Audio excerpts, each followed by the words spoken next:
While there was not a win for the Blues, there was some scintillating attacking rugby on display at Goldington Road on Saturday, writes Bedfordshire on Sunday reporter Nick Smith. Bedford fell to a 38-61 defeat at the hands of promotion favourites Bristol, but did themselves no disservice against a side who were just better on the day, in a game which saw 15 tries ran in and 99 points scored. The visitors got off to a flying start, scoring 2 tries in the first 4 minutes, with poor tackling letting the hosts down. With just over 80 seconds played, Jordan Williams started through the Blues defense to touchdown before number 8 Jack Lamb added a second, with Ian Madigan converting both. Bedford hit back soon after, with Elliot Clements-Hill setting up the score with a grubber kick, collecting the ball himself before selflessly playing in Dean Adamson for the try, with Harry Shepherd converting. The visitors hit back almost immediately, with Jason Harris-Wright going over from a line-out drive, which Madigan was unable to convert. Bedford worked hard in defense and kept Bristol out until almost the 30th minute.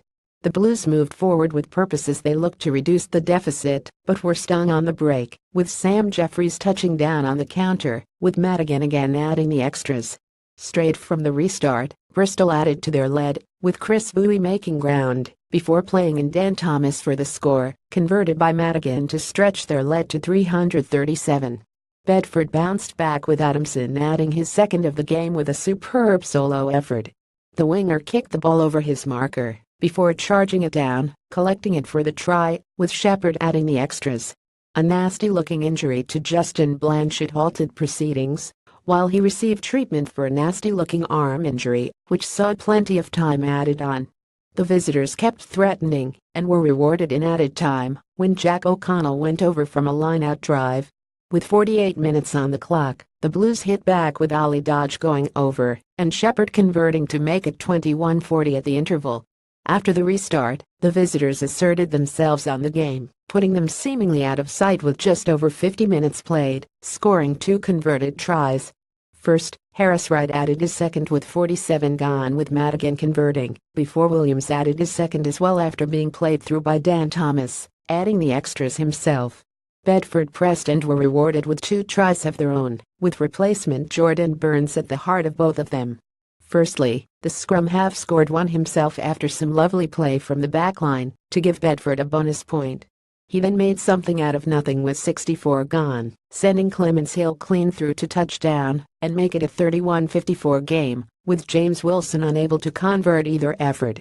The game settled down after that as Bedford found themselves in Bristol territory, with the hosts seemingly content to protect their lead.